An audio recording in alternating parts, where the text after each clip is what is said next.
એક દિવસના વરસાદથી સુરેન્દ્રનગરનું પાટડી તાલુકો જ્યાં નુકસાનીના દ્રશ્યો સામે આવ્યા છે। પાટડી તાલુકાના રાજપર સહિતના ગામડાઓમાં નુકસાની। એબીપી અસ્મિતાની ટીમ જ્યારે પાટડીના રાજપર ગામે પહોંચી ત્યારે રાજપર ગામમાં નીચાણવાળા વિસ્તારોમાં જળભરાવની સ્થિતિ છે। અંદાજે 80 થી પણ વધુ મકાનોમાં વરસાદી પાણી ફરી વળ્યા છે। તો વરસાદી પાણી ઘૂસતા સ્થાનિકો પોતાના ઘર છોડવા માટે પણ મજબૂર બન્યા છે। વરસાદ રોકાયાના કલાકો વીતી ગયા છે છતાં પણ પાણી ઓસરવાનું નામ નથી લઈ રહ્યા। રાજપર ગામમાં 5 થી પણ વધુ મકાનો વરસાદી પાણીમાં ધરાશાયી થવાની પણ ઘટના બની છે। સુરેન્દ્રનગર જિલ્લાના પાટડી તાલુકાના રાજપર ગામે વરસાદના કારણે કેટલાક મકાનોની અંદર નુકસાન થયું છે। આપણે દ્રશ્યો બતાવવા જઈ રહી છું કે આવેલા 5 જેટલા મકાનો છે વરસાદના કારણે તમામ મકાનો ધરાશય થયા। આપ દ્રશ્યો જોઈ શકો છો, મકાનની દિવાલો ધરાશયથી છે। આપ આ દ્રશ્યો છે જે મકાનો પડી ગયા, ચારે બાજુ પાણી આવી જતા આ મકાનોની આપ દુર્દશા જોઈ શકો છો। તેની અંદર પરિવારો રહેતા હતા અને જે પરિસ્થિતિની અંદર હાલ મકાનો જોવા મળે છે, તમામ દિવાલો નીચે છે, સામાન અંદર દટાયેલો છે। રાતે 4 વાગે તમામ જે પરિવારના સભ્યો હતો ક્યાંક ને ક્યાંક બહાર નીકળી જતા તેમનો બચાવ થયો છે, પરંતુ જે રીતે તમામ દિવાલો ક્યાંક ને ક્યાંક અંદરથી તૂટીને નીચે પડી છે। બહારના પણ દ્રશ્યો બતાવીશ કે આપ જોઈ શકો છો, અહીંયા જે મકાનો હતા તેના બહારના દ્રશ્યો છે, કારણ કે અંદરથી જે રીતે મકાનો બેસી ગયા છે। મકાનો બેસતા ક્યાંક ને ક્યાંક લોકો મકાન ખાલી કરીને જતા રહેશે। સ્થાનિકો છે તેમનાથી વાત કરીશું। કાકા, શું નામ તમારું? શામજીભાઈ। તમારા મકાન છે? હા। શું થયું હતું રાતે? રાતે એકદમ સાહેબ પાણી આવી ગયું એટલે અમે સૂતા હતા એટલે પાણી એકદમ ઘરમાં ગરી ગયું એટલે અમે અહીંયાથી ગોદડા લઈને નાસી છૂટ્યા। કાંઈ પણ અમે લેવા રહ્યા નથી અને ભાગી છૂટ્યા। અમે ભાઈ વચ્ચે ઘર હતું મારા ભાઈનું, અહીંયા વયા ગયા। પછી આ મકાન રાતે ધસી ગયા। પછી અમે વળીને આ પાણી અત્યારે ઓછું પડ્યું એટલે અમે પાકું મકાન પડખે છે એમાં ભાઈના છોકરાના ઘરમાં, અહીંયા અમે અત્યારે રહેણા કરી નાખ્યું। માલ સામાન બધું અંદર રહ્યું, કંઈ લેવા નથી પામ્યા। રાતે 3 વાગે કેવી રીતે લેવું? પાણી એકદમ આવી ગયું એટલે જીવ બચાવીને નીકળે છે। શું અંદર હતું? અંદર તો એક મેમેરાની વસ્તુ હતી, બીજા અમારા ગોદડા હતા, અમારા વાસણ હતા, ઘર વખડી, એમાં કંઈ લેવા પામ્યા નથી। દાણા તો અમે ખેંચી લીધા હતા, દાણા આગુથી ખેંચી લીધા, દાણા નથી અંદર। ખાતર જે 20 ઠેલા હતા એમાં 15 ઠેલા ઓગળી ગયા, 10 ઠેલા જેવું બહાર લઈ લીધું ખાતર। દાણા અને માલ સામાનની પણ હાનિ થઈ છે। શું થયું અંદર માલ સામાનની પણ હાનિ પહોંચી છે। દાણા અમે સરકારને અપીલ કરીએ છીએ અમને યોગ્ય વળતર મળે, કારણ કે જ્યારે વરસાદ પડ્યો ત્યારે એકદમ પાણી આવી ગયું હતું। અમે રાત્રે એકદમ પાણી આવી ગયું અને એકદમ ભરી ગયું, અમે ઓચિતાના ગભરાઈ ગયા અને અહીંયાથી માલ સામાન લઈને ભાગ્યા। એટલું બધું જે રીતે અહીંયા પાણી ભરાય, હજુ પણ પાણી ક્યાંક ને ક્યાંક ઓસરાયા નથી। સામે પણ દ્રશ્યો જોઈ શકો છો, જે મકાનો છે ત્યાં પાણી ભરેલા જોવા મળે છે। ક્યાંક ને ક્યાંક આ જ મકાન જે રહેણાંક વિસ્તાર છે ત્યાં નીચાણવાળો વિસ્તાર છે ને ત્યાં પાણી આવતા મકાનો બેસી ગયા છે। કાચી માટીના મકાનો હતા અને તે મકાનો બેસતા ક્યાંક ને ક્યાંક જે પરિવારને છે તે નુકસાન ગયું છે। પોતાના આ તમામ મકાનો 1, 2, 3 ને 4, 5 જેટલા મકાનો છે, તમામ અંદરથી ક્યાંક ને ક્યાંક બેસી ગયા છે। આ મકાનના પણ દ્રશ્યો બતાવીશ કે અંદર આપ જોઈ શકો છો, જે સામાન છે તમામ ક્યાંક ને ક્યાંક દટાયેલો જોવા મળી રહેશે। આ પરિસ્થિતિ મકાનોનો થશે। જે રીતે રાજપર ગામની અંદર વરસાદના કારણે ગામમાં તબાહીના દ્રશ્યો જોવા મળી રહ્યા છે। ક્યાંક લોકોના પશુઓના મોત થયા છે, તો ક્યાંક મકાનોને નુકસાન થયું છે। હારૂન નાગોરી, એબીપી અસ્મિતા, સુરેન્દ્રનગર। સુરેન્દ્રનગર જિલ્લાના પાટડી તાલુકાના રાજપર ગામના હું દ્રશ્યો બતાવવા જઈ રહી છું। ગામને નીચાણવાળા વિસ્તારની અંદર ઢીચણસામાં પાણી હજુ પણ ભરાયેલા છે।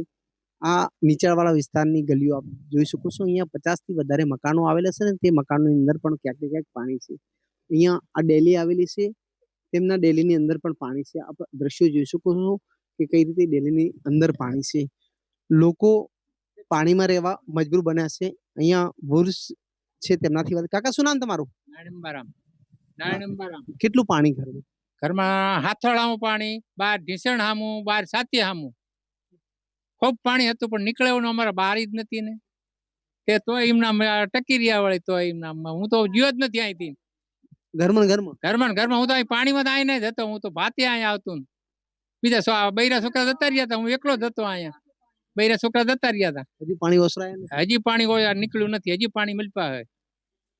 જે રીતે આપ જોઈ શકો છો, અહીંયા આ જ રીતે આ મકાનની અંદર હજુ પણ પાણી છે। આપ દ્રશ્યો જો વૃદ્ધ માજી અને જે વૃદ્ધ કાકા છે તે બંને પાણીમાં ઉભેલા છે. આ તરફના પણ દ્રશ્યો આપ જોઈ શકો છો. ક્યાંક ને ક્યાંક પશુપાલન સાથે રહેનારા લોકો છે ને આ તમામ જે રસ્તો છે તે ઢીચણસામાં પાણી અહીંયા ભરાયેલા જોવા મળે છે. આ બાજુના પણ દ્રશ્યો બતાવીશ કે અહીંયા પાણીની અંદર ઉભેલા જોવા મળે છે. છેલ્લા 3 દિવસથી આ જ પરિસ્થિતિ છે આ મકાનોની. જે રીતે પાણી ઓસરાયા નથી ને બહારના પણ મેં દ્રશ્યો બતાવ્યા કઈ રીતે પાણી વહી રહ્યું હતું. આ જ પરિસ્થિતિ આ મકાનની છે. અંદરના પણ દ્રશ્યો બતાવીશ કે મકાનની અંદર જે વાહ છે તે આખું પાણીથી ભરેલો છે. સાથે પશુપાલન માટે જે ઘાસચારો છે તે પણ ક્યાંક ને ક્યાંક પશુને ખવડાવવા માટે ખાટલા ઉપર રાખી રહ્યા છે. જે સામાન છે તે પણ ખાટલા ઉપર રાખ્યા છે. આ પરિસ્થિતિ બેન શું પરિસ્થિતિ છે? દાણા બાણા બધું પલ્લી ગયું, ગોદડા બોદડા બધું વહી ગયું. ખેતરમાં જ્યાં વ્યાજમાં પૈસા લાવીને બધું વાવી બધું વહી ગયું. કશું રહ્યું નહીં. હું આવી તું પૂછવા માટે? ના, આ સરપંચ આયા હે. બીજું કોઈ નહીં આવ્યું? ના. તારા સરકાર આટલી સહાયતી કરી દે તો એટલી વિનંતી. કેટલા દિવસથી પાણી છે? અઠવાડિયે એક જ ધારું હોય. આ તો વળું ઘરમાં બહાર નીકળી ગયું. નકર ઠેઠ ઘરમાં આટલું ક્યાંય હમાણું પાણી હતું. ગોદડા કબાટ વાસણ કશું રવા દીધું નહીં. બધું પલળી બધું પલ્લી ગયું. કશું રવા દીધું નહીં. કહું આ જાઓ અહીંયા ગામમાં જ્યાં હોય ઓલું કરે ને ખાવા પીવા અઠવાડિયું એમની ગામમાં રાખીને એમની આપ્યા ખાવા પીવા. બીજું કશું રવા દીધું નહીં. તો જે પરિસ્થિતિ ઊભી થઈ આપ સમજી શકો છો કે આ દર્દ છે જે લોકો આ રીતે પાણીમાં રહેવા મજબૂર બને છે. આગળના પણ દ્રશ્યો બતાવીશ કે આપ જોઈ શકો છો. સામે પણ જે લોકો છે ક્યાંક ને ક્યાંક આ જ રીતે પાણીમાં રહે છે. તમામ મકાનો આગળ પણ મકાનો છે ને મકાનના ડેલીની અંદર જે રીતે પાણી ભરાયેલા છે. જે મુખ્ય દરવાજો છે તે પણ પાણીમાં ગરકાવ છે. આપ આ દ્રશ્યો જોઈ શકો છો. ખેતી સાથે જોડાયેલા લોકો છે ને પશુપાલનનો વ્યવસાય પણ કરે છે. પરંતુ જે પરિસ્થિતિ ઊભી થઈ છે અમે જ્યાં ચાલીએ છીએ ત્યાં ઢીચણસામાં પાણી છે. આપ સમજી શકો છો કે જે અહીંયા મુખ્ય માર્ગ છે ત્યાં ઢીચણસામાં પાણી છે. અહીંયા બાજુમાં જે પરિવારે છે આ તેનું મકાન છે તેના મકાનની અંદર જ આ રીતે પાણી ભરાયા છે. આ પરિસ્થિતિ છે. આપ જોઈ શકો છો જે માજી ઉપર છે તેમના ઢીચણસામાં આ રીતે પાણી ભરે. બેન કેટલું પાણી છે? ઘણું પાણી હે. એમાં બધું દાણા વાસણે વયા ગયા. દાણો દમણ વયો ગયો. પીપળ્યું બે ચાલીને બેઠા પછી ક્યાં જવું? વાચીતાના પાણી આય કર્યા સા જવું? હા, તણી ગયા ડોબીને બે લઈને બહાર નીકળી ગયા. પીપળાઈ ગયા ડીઝલના પીપળા વયા ગયા. લેવાનું વહી જાય તો બધું વહી ગયું બધું વહી ગયું. બેરા લુગડે ગયા 2 વાગે બેરા લુગડે ઘરેથી? ઘરેથી રાતના 12 વાગે 1 વાગે નીકળે. આટલું પાણી હતું. આ તો ઓછું આટલું પાણી હતું. ઘરની અંદર પાણી આવી હા, ઘરમાં પાણી હતું. પેલું ઘરમાં પાણી રેબડી કાઢીને આ હજુ આયા હી તણા પાછું કાલનું આવ્યું. ફરી પાછું ફરી આવ્યું. ઓલું પાણી તો જ્યું આમ પાડખે બચારા નિશાળીમાં રહીને આય 3 દી. કેટલા દિવસ રહેતા બાદ? 3 દી બહાર રહ્યા પડીકા ખાઈ. ત્યાં પાછું 2 દાડેથી તો ચાલુ થઈ ગયું. આ દર્દ છે લોકોને અહીંયાથી હિજરત કરવી પડી હતી. પાણી ઓસરતા લોકો પોતાના ઘરે આવ્યા છે. પરંતુ હજુ પણ ક્યાંક ને ક્યાંક ઘર પાસે આ રીતે પાણી છે. જે રીતે આપ આ દ્રશ્યો જોઈ શકો છો જે પરિસ્થિતિ ઊભી થઈ છે. છેલ્લા ઘણા દિવસોથી આ જ પરિસ્થિતિની અંદર લોકો રહેતા હતા. જે રીતે ઘર પાસે જ ક્યાંક ઢીચણસામાં પાણી હજુ પણ ભરાયેલા છે. જે રીતે આ વિસ્તારની અંદર 3 થી 4 ગામોની અંદર લગાતાર પાણી જે છે તે હજુ પણ ઓસરાયા નથી. જેના કારણે ગ્રામીણ વિસ્તારની પરિસ્થિતિ ક્યાંક ને ક્યાંક હજુ પણ બગડી રહી છે. હારું નાગોરી, એબીપી અસ્મિતા, સુરેન્દ્રનગર.